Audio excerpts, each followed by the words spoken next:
إن الحمد لله نحمده ونستعينه ونستغفره ونعوذ بالله من شرور أنفسنا ومن سيئات أعمالنا من يهده الله فلا مضل له ومن يضلل فلا هادي له وأشهد أن لا إله إلا الله وحده لا شريك له وأشهد أن محمدا عبده ورسوله أما بعد الحمد لله বছরের শেষে হলো একেবারে শেষ মুহূর্তে হলো জিকের অনুষ্ঠান আল্লাহ তাআলা জিয়ে রাখার তৌফিক দিয়েছেন।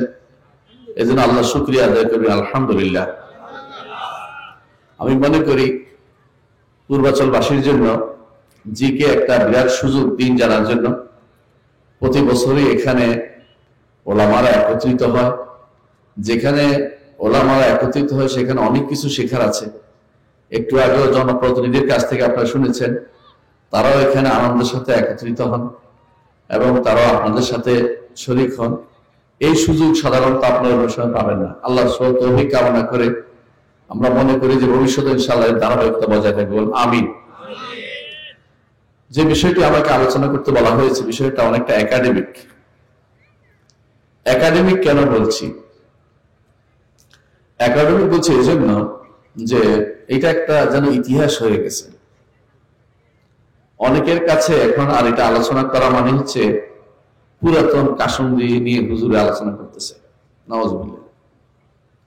ইমানদার কিন্তু বিশ্বাস করতে পারে না। ইমানদার অবশ্যই বিশ্বাস করেন মুহাম্মদ রাসূলুল্লাহ সাল্লাল্লাহু আলাইহি ওয়াসাল্লামকে আল্লাহ জানিয়ে পাঠিয়েছেন, সেটা অবশ্যই বাস্তবায়ন করতে হবে। এটা কোনোভাবেই ছাড় দেওয়া যাবে না। والذي أرسل رسوله بالهدى ودين الحق ليظهره على الدين كله ولو كره المشركون ولو كره الكافرون। কোরআনে কারীম আল্লাহ তাআলা এই কথাটি 3 বার বলেছেন। আরসালা রাসূলাহু বিল হুদা ওয়া দীনিল হক। আমাদের নবীকে আল্লাহ তাআলা পাঠিয়েছেন বিল হুদা, হেদায়েত দিয়ে পাঠিয়েছেন, ওয়া দীনিল হক, হক দিন দিয়ে পাঠিয়েছেন। হেদায়েতের তাফসীর করেন আলেমরা ইলমুন নাফি, এমন জ্ঞান, এমন বিদ্যা যে বিদ্যা উপকারী। আর দ্বীনুল হকের অনুবাদ করেন আলেমরা, এটা হচ্ছে আমল সালেহ, এমন কাজ যে কাজ সালেহ। ঈমানদার এই দুটি জিনিসের বাইরে চিন্তা করতে পারে না। শিখবে ইলম, এমন ইলমটি শিখবে যে ইলমটি তার কাজে লাগে। আর বাস্তবায়ন করবে এমন ইলমটি, এমন আমলটি করবে যে আমলটি তার জন্য উপকারী, যে আমলটি আল্লাহ তাআলা আমলটি আল্লাহ অনুমোদন করেছেন। একটু চিন্তা করুন জাহিলিয়াতের দিকে। জাহিলিয়াতে কেন্দ্রীয় কোনো শাসন ছিল না, এই জন্য এটা জাহিলিয়াত ছিল। এই জন্য এটা জাহিলিয়াত ছিল, কারণ কেন্দ্রীয় কোনো শাসন ছিল। যে যেমনি পারত এমনি একে অপরকে হানাহানি করে, হত্যা করে সম্পদ দখল করত। কারোর প্রতি কারো কোনো শ্রদ্ধা বা সম্মান ছিল না। এটা জাহিলিয়াত। রাসূলুল্লাহ সাল্লাল্লাহু আলাইহি ওয়াসাল্লাম এজন্য বলেছেন যে মান মাতা ওয়ালাইসা ফি উনকিহি বাইআ মাতা মিতাতাল জাহিলিয়া। যদি কারো অবস্থায় মারা যায় যে তার ঘাড়ে কোনো বায়াত নেই, অর্থাৎ কারো আনুগত্যের কথা তার মানার মতো চিন্তা মাথায় আসেনি, সে ব্যক্তি জাহিলিয়াতে মৃত্যুবরণ করেছে। কেন? জাহিলি যুগে এই জন্য কেউ কাউকে মানত না। এই জন্য রাষ্ট্র এবং সরকার খুবই গুরুত্বপূর্ণ জিনিস। রাষ্ট্র এবং সরকার খুবই গুরুত্বপূর্ণ জিনিস। কেউ যদি মনে করে যে রাষ্ট্র সরকারের কি প্রয়োজন বা ইসলামকে রাষ্ট্র সরকার নিয়ে এসেছে কিনা সন্দেহ থাকে, তাহলে তার জ্ঞান সম্পর্কে, জ্ঞানের স্বল্পতা সম্পর্কে আমাদের সন্দেহ করার কোনো কারণ নেই। মুহাম্মদ রাসূলুল্লাহ সাল্লাল্লাহু আলাইহি ওয়াসাল্লাম আল্লাহর পক্ষ থেকে প্রেরিত মানুষ ছিলেন এবং আল্লাহর পক্ষ থেকে প্রেরিত হয়ে আল্লাহ তাআলা তাকে আনুগত্য করার কথা আল্লাহ কোরআনে বলে দিয়েছেন বহুবার। তিনি শুদ্ধবার আল্লাহ তাআলা বলেছেন যে রাসূল আনুগত্য করতে। আর রাসূল তিনি একদিকে শাসক, একদিকে রাসূল, একদিকে মুফতি, একদিকে বিচারক, একদিকে তিনি কল্যাণকামী একজন ব্যক্তি। এমন এক ব্যক্তি মুহাম্মদ রাসূলুল্লাহ সাল্লাল্লাহু আলাইহি ওয়াসাল্লাম ছিলেন, যার প্রতিটি কর্ম আমাদেরকে বেছে নিতে হয় কোনটা কোন উদ্দেশ্যে তিনি করেছেন। কোন অর্ডার কোন উদ্দেশ্যে দিয়েছেন আমাদের বেছে নিয়ে সিদ্ধান্ত নিতে হবে। তাহলে রাষ্ট্র অবশ্যই আমাদেরকে প্রতিষ্ঠা থাকতে হবে, রাষ্ট্র প্রতিষ্ঠা করতে হবে। রাষ্ট্র ছাড়া কোনো দেশ চলতে পারে, রাষ্ট্র ছাড়া কোনো মানুষ জনবসত থাকতে পারে না। রাষ্ট্র যেখানে থাকে না, রাষ্ট্রপ্রধান যেখানে থাকে না, শাসন যেখানে থাকে না, সেখানে মানুষ ভালো অবস্থা থাকে না। আমার এক বন্ধু ছিল, আমি যখন মদিনা ইউনিভার্সিটি পড়ি, সোমালিয়াতে তখন বিপর্যয় শুরু হয়ে যায়। তো আদম আমাকে বলছিল, নাম আদম, যে জাকারিয়া আমি দোয়া করি আল্লাহর কাছে, আল্লাহ যেন একটা শাসন আমাদেরকে দেয়, কারণ আমরা এখন বর্তমানে যে অবস্থা আছে এটা কোনো শান্তির জায়গা বলতে পারি না। মুহাম্মদ রাসূলুল্লাহ সাল্লাল্লাহু আলাইহি ওয়াসাল্লাম মক্কাতে এসে শাসন ব্যবস্থা প্রতিষ্ঠা করতে পারেননি। মদিনাতে তিনি ইসলামী রাষ্ট্রের প্রথম প্রত্যান করেছিলেন, কারণ সেখানে এই পরিবেশ তৈরি হয়েছিল। মক্কাতে তার কথা শোনার জন্য কেউ প্রস্তুত ছিল। এজন্য মদিনা হচ্ছে ইসলামী রাষ্ট্রের প্রথম বুনিয়াদ, ইসলামী রাষ্ট্রের নমুনা। ইসলামী রাষ্ট্রের নমুনা কিভাবে হয়েছিল আমি একটু বুঝিয়ে বলছি। আপনারা জানেন যে একটা রাষ্ট্রের 4টা অর্গান থাকে। 1 নম্বর হচ্ছে সার্বভৌমত্ব থাকতে হবে। কার সেটা পরে বলবো, আগে সার্বভৌমত্ব থাকতে একটা রাষ্ট্র। দ্বিতীয়ত থাকতে হয় একটা জাতি থাকতে হয়, একটা গোষ্ঠী থাকতে হয়, তাদের অধীন, এই সার্বভৌমত্বের অধীন একটা গোষ্ঠী থাকতে হয়, মানুষ থাকতে হয় কিছু। মানুষ না থাকলে কারো উপর আপনি শাসন করবেন। দ্বিতীয়ত একটা সরকার ব্যবস্থা থাকতে হবে, একটা ব্যবস্থা থাকতে হবে, কর্মকাণ্ড পরিচালনার মধ্যে কিছু নীতি থাকতে হবে, এটা থাকতে হবে। আর 4 নম্বর হচ্ছে একটা জমিন থাকতে হবে, একটা ভূমি থাকতে হবে, বাতাসের উপর হয় না, একটা রাষ্ট্র জমিন থাকতে হবে। 4টি জিনিস বর্তমানেও এটাকে তারা রাষ্ট্রনীতির মূল 4টা জিনিস, অর্গানকে তারা ধরে নিয়েছে, রাষ্ট্রের 4টা অর্গান থাকতে হবে। ইসলামী রাষ্ট্র মদিনা যখন প্রতিষ্ঠিত হয়েছিল, সেখানে কি কি হয়েছিল আপনাদের কি মনে আছে? সিয়াদা ছিল, সার্বভৌমত্ব ছিল, তবে আল্লাহ ছিল। সেখানে একটা জাতি ছিল, সেরা ছিলেন শ্রেষ্ঠ জাতি, তারা হচ্ছেন শ্রেষ্ঠ জাতি, তাদেরকে আল্লাহ তাআলা নিজে কোরআনে কারীমে শ্রেষ্ঠ বলে ঘোষণা করেছেন। এবং খায়রা উম্মাহ, এদের মধ্যে সর্বপ্রথমই হচ্ছে সাহাবায়ে কেরাম, এবং তাদের সম্পর্কে আল্লাহ নিজে বলেছেন যে তাদের উপরে আল্লাহ তাআলা সন্তুষ্ট, রাদিয়াল্লাহু আনহু ওয়া রাদু আনহু। এমন একটি জাতি আল্লাহ তাআলা তাদেরকে বানিয়েছেন। আর সেখানে একটা সরকার ব্যবস্থাপনা ছিল।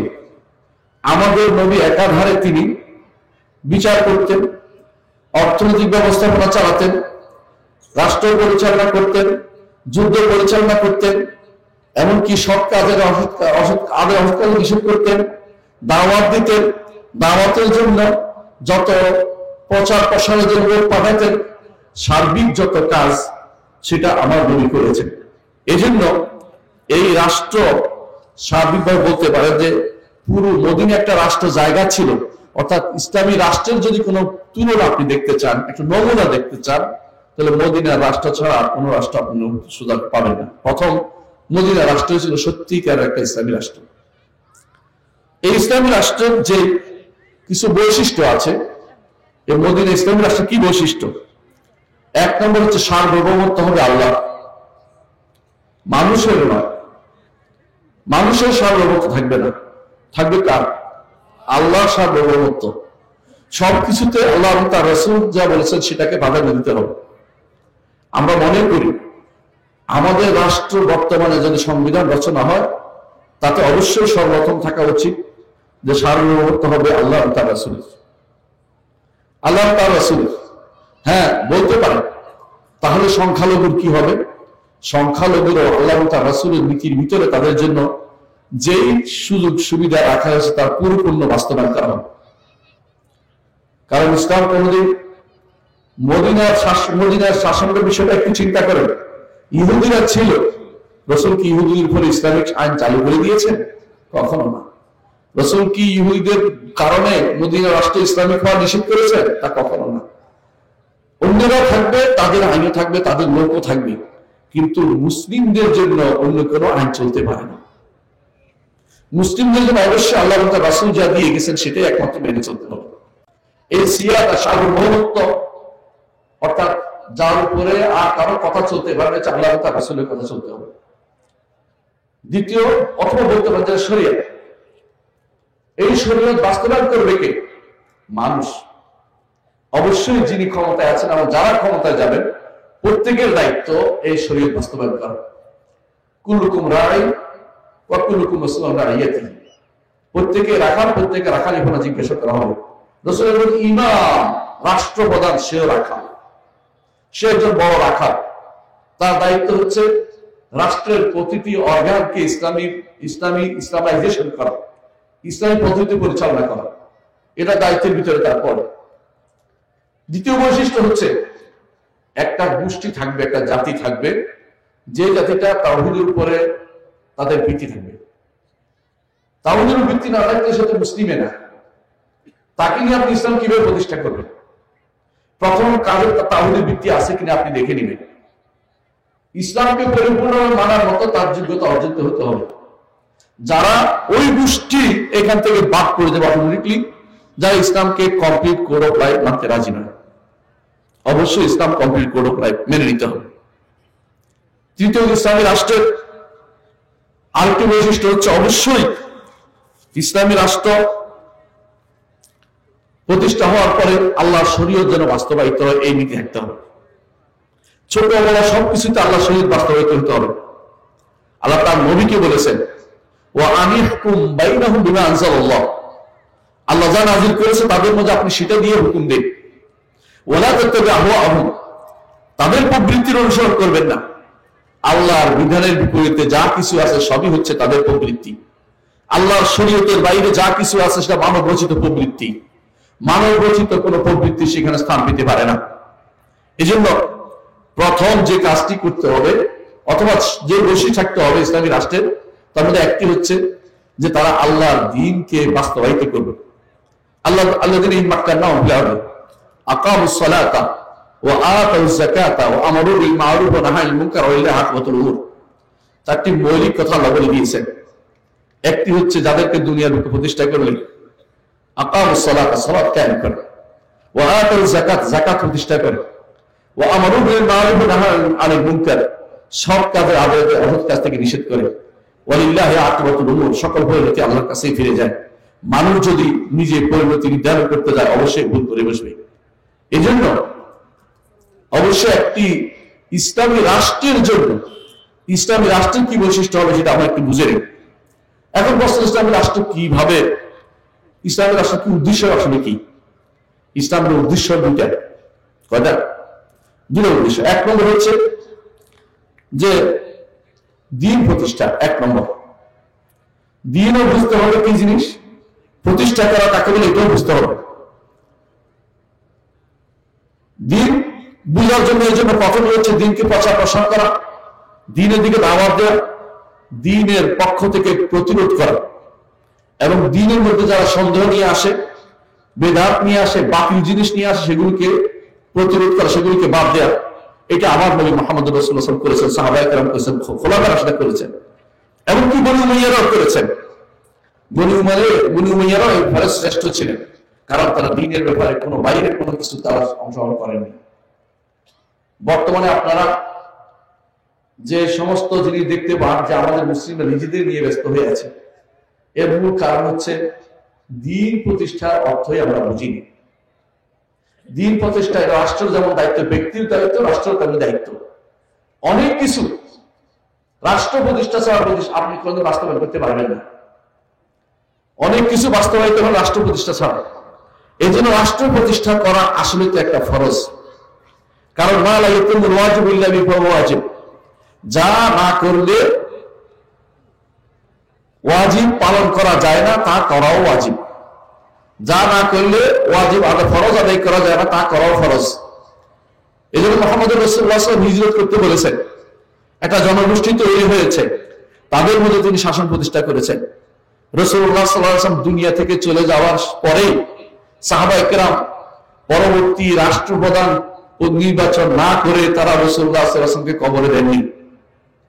এটা এত গুরুত্ব যে এটাকে গুরুত্ব দিয়ে দেখতে হবে। আমরা রাষ্ট্রপ্রধান অবশ্যই নিযুক্ত থাকতে হবে, তবে এই রাষ্ট্রপ্রধান নিযুক্ত হতে হলে রাষ্ট্রপ্রধানের কি উদ্দেশ্য থাকতে হবে একটা রাষ্ট্রে, সেটা আমাকে জানতে হবে।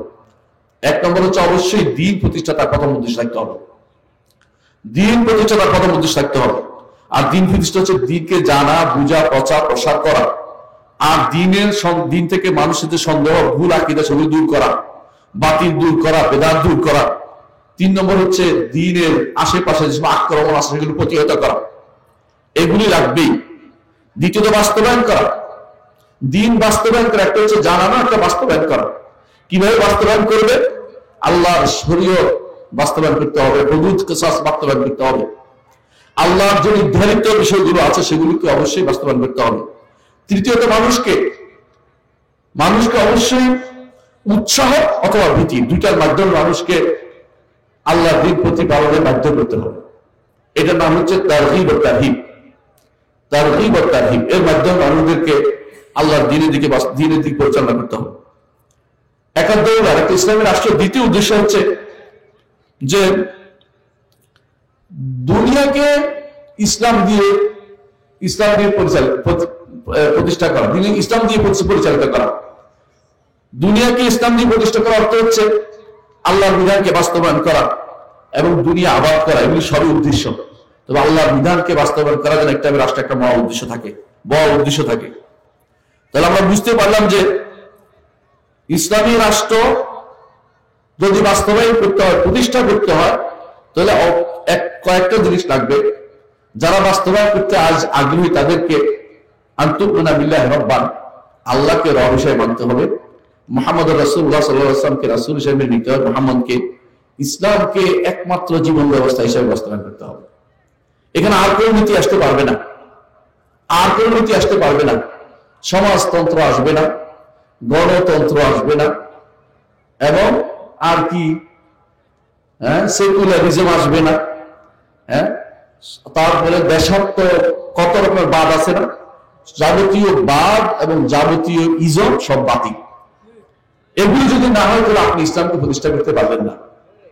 ইসলাম আসছে কি জন্য? লিইয়ুযহিরাহু আলাদ দীনি কুল্লি, সমস্ত মতবাদের উপর ইসলামকে প্রতিষ্ঠা করার জন্য। আপনি যদি এটাও মানেন ওইটাও মানেন তাহলে আপনি ইসলামকে পরিপূর্ণ মানতে পারবেন না। ইসলামকে মানতে হলে পরিপূর্ণভাবে মানতে হবে। ইসলামের অর্ধেক মানে অর্ধেক না মানলে আল্লাহ কোরআনে কারীমে বলে দিয়েছেন, ফামা জাযাউ মান ইয়াফআলু যালিকা মিনকুম ইল্লা খিজিয়ুন ফিল হায়াতিদ দুনিয়া। দুনিয়ার জীবনে তোমাদের অপমান নেমে আসবে। আজ আমাদের জন্য অপমান নেমে আসে, আমাদের সিদ্ধান্ত আমরা নিতে পারি না। কখনো সাদা বাড়ি থেকে আমাদের সিদ্ধান্ত হয়, কখনো কখনো কালো বাড়ি থেকে আমাদের সিদ্ধান্ত চলে আসে। আমাদের সিদ্ধান্ত আমরা নিতে পারি না। দূর দূরান্তের লোকেরা, কাফের মুশরিকরা আমাদের সিদ্ধান্ত চাপিয়ে দেয়। কারণ আমরা হয়ে গেছি ভেড়ার পালের মতো, যাদের তাড়িয়ে বেড়াচ্ছে তারা। রাসূলুল্লাহ আমাদেরকে যা বলেছেন, তাতাদা আলাইকুম উমাম কামা তাতাদা আকালাতু আলা কাসআতিহা, জাতিসমূহ তোমাদের উপর হুমড়ি খেয়ে পড়বে যেভাবে যারা ক্ষুধার্ত তারা খাদ্যের উপর ঝাঁপিয়ে পড়ে। সাহাবায়ে কেরাম বললেন, আমি কিল্লাতিন নাহনু ইয়া রাসূলুল্লাহ, হে আল্লাহর রাসূল, আমরা কি তখন কম হব? রাসূলুল্লাহ সাল্লাল্লাহু আলাইহি ওয়াসাল্লাম বলেছেন, আনতুম কুসুর, তোমরা অনেক হবে, ওয়ালাকিন্নাকুম গুথাউন কাগুথাইস সাইল, তোমরা মানে ভেসে আসা খড়কুটোর মতো হবে। কারণ আপনারা জানেন যে গাছের গোড়া থাকে মাটির নিচে, কিন্তু যে সমস্ত খড়কুটো বানে ভেসে আসে তাদের কোনো গোড়া থাকে না। এই গোড়া হচ্ছে ইসলাম। ইসলামের মধ্যে আমাদের কোনো অংশ নেই। আমরা সুযোগ খুঁজি কেমনে অন্য পদ্ধতিতে কোনো না কোনো ভাবে আমরা যেন ক্ষমতায় যেতে পারি, ক্ষমতায় টিকে থাকতে পারি।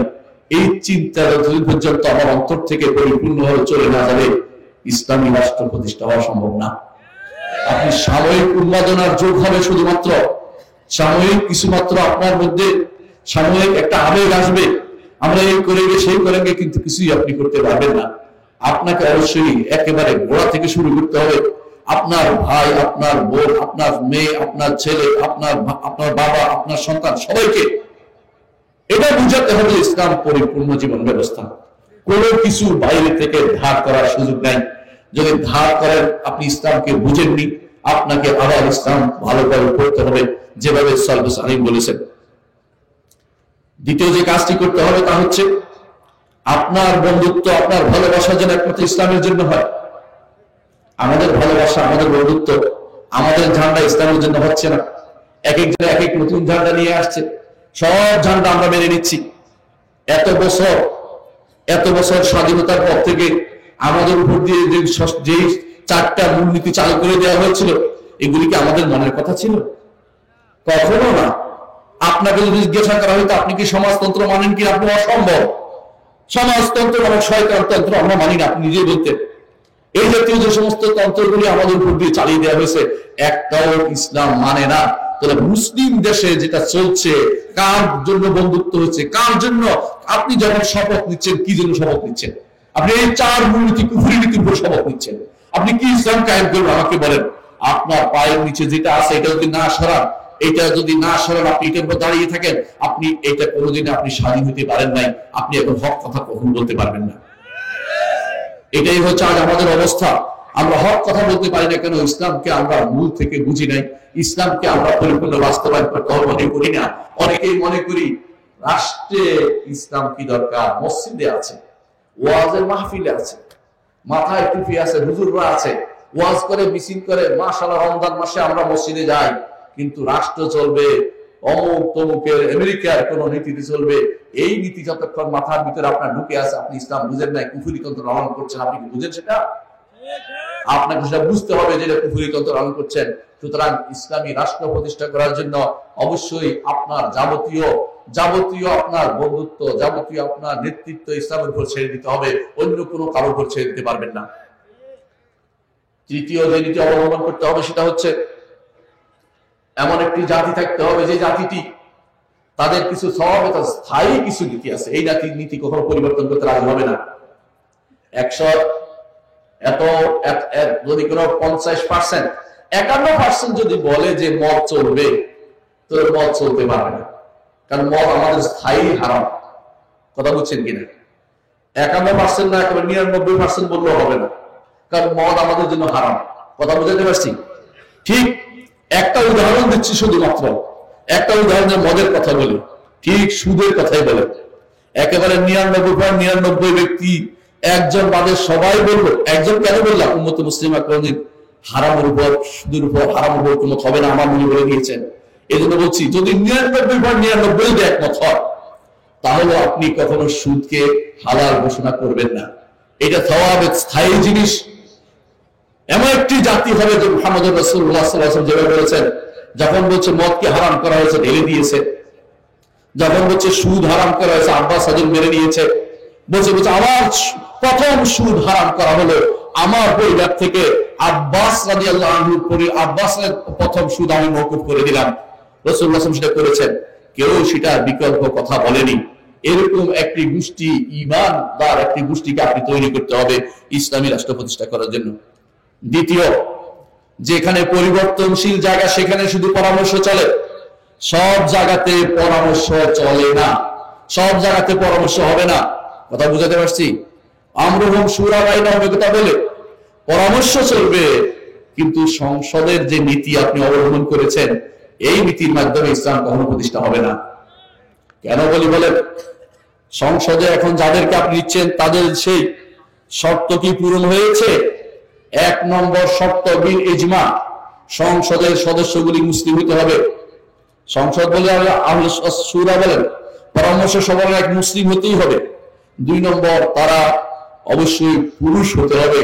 এই 2টি শর্তের কথাই বললাম, বাকিগুলি বললাম না। 3 নম্বর আছে, তাদেরকে অন্তত ন্যূনতম ইসলাম সম্পর্কে জ্ঞান থাকতে হবে। এই 3টি জ্ঞান যদি আপনি দেন, কয়জন মানুষ খুঁজে পাবেন যারা আজ সংসদ যাওয়ার যোগ্যতা অর্জন করেছে?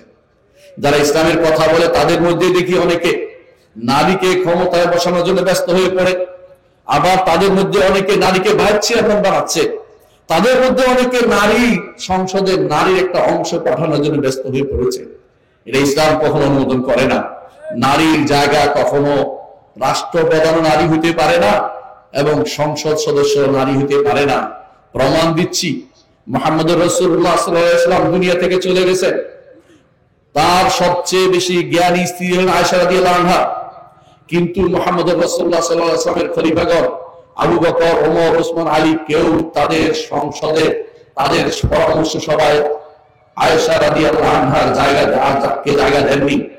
তারা বরং যখন প্রয়োজন হয়েছে দল বেঁধে গিয়ে তার কাছে অথবা একান্তে গিয়ে তার কাছে শুনে এসেছেন যে এই বিধানটা কি। কিন্তু নারীদেরকে ঘর থেকে বের করে এই পদ্ধতি নিয়ে আসা ইসলাম অনুমোদন করে না। আপনারা এখন ভয় বলতে পারবেন না এটা বললে। আন্তর্জাতিক যে সমস্ত জিনিসের চুক্তি করে এসেছেন সেখানে দেশকে আগে বিক্রি করে দিয়ে এসেছেন। সিদাও নামক তথাকথিত কুফরি যে সমস্ত চুক্তি করে আসছেন তাতে নারী পুরুষ সমতার উপর চুক্তি করে আসছে, কথাই বলতে পারবেন না। এরকম 100টা 151টা আপনার দস্তখত করেছেন যেগুলি ইসলাম বিরোধী। এই চুক্তিগুলি ইন্টারন্যাশনাল ট্রিটিতে আপনি দস্তখত করে আসছেন। আমি জানি কেন, আমি এই সমস্ত জিনিস পড়ে বুঝছি এবং ইন্টারন্যাশনাল বিভিন্ন জায়গায় দেখছি যে বাংলাদেশ সবচেয়ে খারাপ অবস্থানে আছে। অনেক কিছু সৌদি আরব দস্তখত করে নাই, ইরানও করে নাই, অথবা আফগানিস্তানও করে নাই, কিন্তু আপনি সবার আগে দস্তখত করে আসছেন কেন?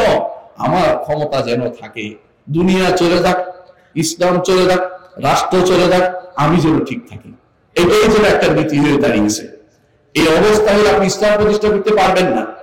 আপনারা আগে আগে যাই বলে থাকেন ইসলাম প্রতিষ্ঠা, আমার প্রথমে চাই মানবতা, তারপরে চাই এটা, তারপরে 3 নম্বরে যে ইসলাম কথা বলেন। আগে তো এটা বলেননি, এখন কেন বলছেন? আপনার কি ভোটের বেশি দরকার? এটা ইসলাম অনুমোদন করতে পারে না। আপনাকে ইসলাম সবার আগে রাখতে হবে। মুহাম্মদুর রাসূলুল্লাহ সাল্লাল্লাহু আলাইহি ওয়াসাল্লাম ইসলাম ছাড়া কোনো কিছুতে তিনি রাজি ছিলেন না। মুহাম্মদুর রাসূলুল্লাহ সাল্লাল্লাহু আলাইহি ওয়াসাল্লাম যা রাজি হননি, আপনি কোনোদিন অন্য কিছুতে রাজি হতে পারবেন না। সাময়িকভাবে মানুষকে বোকা বানাতে পারেন, কিন্তু মানুষ সবসময় বোকা থাকবে না। আপনাকে হক কথা বলে মানুষ কম হইতে পারে আপনার অনুসারী, হকের দাওয়া দিতে থাকুন, আপনি সফলকাম হবেন। আর যত বেশি সাময়িকভাবে কোনো কিছু করে ক্ষমতায় যাওয়ার জন্য ব্যস্ত হয়ে পড়বেন, আপনার এর মাধ্যমে কোনোদিন ইসলাম প্রতিষ্ঠা হবে না। ইসলাম প্রতিষ্ঠা করতে হলে ইসলাম পরিপূর্ণভাবে আপনাকে প্রতিষ্ঠা করতে হবে। মনে রাখতে হবে যে যাদেরকে আপনি সংসদে বসাবেন তাদের কিছু নীতিমালা আছে। বেনামাজি কখনো সংসদে যেতে পারে না ইসলামের দৃষ্টিতে, এবং ইসলামের দৃষ্টিতে বেনামাজি এবং যারা দিন বুঝে না, আকীদা বুঝে না, আল্লাহ শরীয়ত বিরোধী, তাদেরকে আপনি সংসদে রাখতেই পারেন না কোনো ক্রমেই। এরা আপনার দিনকে আরো নষ্ট করে দিবে। একজন রাষ্ট্রপ্রধান ইসলাম কিছু শর্ত দিয়েছে। একটা রাষ্ট্রপ্রধান অবশ্যই মুসলিম হতে হবে, যিনি ইসলাম মানেন এরকম মুসলিম। নাম কুরাস্তের মুসলিম হলে তাকে ইসলাম মুসলিম, তাকে রাষ্ট্রপ্রধান বানানো যায় না। দ্বিতীয়ত, তাকে অবশ্যই পুরুষ হতে হয়। আপনার এত বছর ধরে নারী শাসনের ভিতরে আছেন, শাসক সাহস করে কোনদিন বলেন নাই নারী শাসন ইসলামে নাই। বরং কেউ কেউ দুর্ভাগ্যবশত কেউ কেউ এরকম টকশোতে বলে এসেছে নারী শাসনের বিষয়টি আবার আলেমরা যেন পুনরায় দেখে। কি দেখবে আলেমরা? শাশ্বত জায়গাতে কোনো পরিবর্তন হয় না। পরিবর্তন হয় এই রাস্তা কোন দিকে যাবে সেটা আলোচনা হতে পারে। আলোচনা হতে পারে যে আমরা ট্রাফিকের জন্য যে ব্যক্তি অন্যায় করবে তার জন্য কত টাকা শাস্তি নির্ধারণ করবে, সেটা হতে পারে। কিন্তু আল্লাহর যে সমস্ত বিধান নির্ধারিত আছে, আল্লাহর যে সমস্ত নীতি নির্ধারিত আছে, সেখানে কোনো পরিবর্তন ইসলাম অনুমোদন করে না। সুতরাং ইসলামী রাষ্ট্র প্রতিষ্ঠা হতে হলে আপনাকে অবশ্যই আগে ইসলামকে বুঝতে হবে, ইসলামকে মানুষের ঘরে পৌঁছাতে হবে, আকীদা ও বিশ্বাসকে ঠিক করতে হবে, ইসলামের নীতিগুলিকে বাস্তবায়ন করতে হবে। মনে রাখবেন, ইসলামের রাষ্ট্র প্রতিষ্ঠা হওয়ার জন্য যে নীতিগুলো বাস্তবায়িত হয়েছে, একটা শাসক কিভাবে হয়েছে এটা আগে দেখেন। মুহাম্মদ রাসূলুল্লাহ সাল্লাল্লাহু আলাইহি ওয়াসাল্লাম তিনি তো শাসক হয়েছেন, তাকে কিভাবে কেউ কি নির্বাচন করেছে? তাকে কি কেউ কোনদিন ভোটে দাঁড় করাইছে? তো স্বতঃস্ফূর্তভাবে সমস্ত মানুষ তাকে মেনে নিয়েছে। এই স্বতঃস্ফূর্ততা হচ্ছে ইসলামের নীতি। স্বতঃস্ফূর্ত যদি না পাওয়া যায়, দ্বিতীয় নীতি হচ্ছে যে আবু বকর রাদিয়াল্লাহু আনহু করে গেছেন, রাসূলুল্লাহ সাল্লাল্লাহু আলাইহি ওয়াসাল্লাম দেখে গেছেন, যাদেরকে মজলিসে শুরা প্রথম যেটা যাকে বলে প্রথম কক্ষ, উচ্চ কক্ষ তাকে নির্বাচন করে গেছে। দ্বিতীয়ত ওমর রাদিয়াল্লাহু আনহু আগের খলিফা নির্বাচন করে গেছেন দ্বিতীয় খলিফাকে, এটাও বৈধ ইসলামে। 3 নম্বর হচ্ছে যারা সুনির্দিষ্ট সংখ্যার ভিতরে সীমাবদ্ধ করে দেয় তার মধ্যে নির্বাচন বৈধ। চতুর্থ, জোর করে কেউ ক্ষমতায় যদি এসে যায়, রাষ্ট্র নিয়ন্ত্রণ করে ফেলে, তাকেও ইসলাম মেনে নিতে বলে, তার বিরুদ্ধে প্রশাসন করে দেশের মধ্যে গন্ডগোল সৃষ্টি করতে ইসলাম বলে না। কিন্তু ইসলামের নীতি কিন্তু এটা নয়, কিন্তু এটা মেনে নিতে বলা হয়েছে। ইসলামের মূল নীতি হচ্ছে এটাই যে সেটা হবে স্বতঃস্ফূর্ততার মধ্যে। আর স্বতঃস্ফূর্ততা না হলে মানুষের মধ্যে যার গ্রহণযোগ্যতা ইমানের দিক থেকে বেশি, সেটাকে শুধুমাত্র বাড়িয়ে তুলবে। আজ ইমানের দিক থেকেই আমরা খুব দৈন্যতার মধ্যে আছি। এই জন্য সবচেয়ে বেশি দরকার ইসলামী রাষ্ট্র প্রতিষ্ঠার জন্য সবার আগে দরকার ইমানকে প্রতিষ্ঠা করা। সবার আগে দরকার ইসলামকে পৌঁছে দেওয়া, সবার আগে দরকার আমাদের রাজনীতিবিদদেরকে ইসলাম সম্পর্কে জানানো, যে আপনার নীতি ইসলাম বিরোধী কিনা আপনি দেখে নেন, আপনার বক্তব্য ইসলাম বিরোধী হয়েছে কিনা। আপনি ইসলাম বিরোধী হয়ে থাকলে ইসলামের কথা আর বলেন না। আপনি দুনিয়ার শাসকের মতো একটা শাসকের কাজ করে যাচ্ছেন। ইসলামী কাজ করতে হলে ইসলামিক কথা বুঝে শুনে আপনাকে সেই কাজটি করতে হবে। আল্লাহ আমাদের তৌফিক দান করুন। সুবহানাকাল্লাহুম্মা ওয়া বিহামদিকা আশহাদু আল্লা ইলাহা ইল্লা আনতা আস্তাগফিরুকা ওয়া আতুবু ইলাইক। আসসালামু আলাইকুম ওয়া রাহমাতুল্লাহি ওয়া বারাকাতুহু।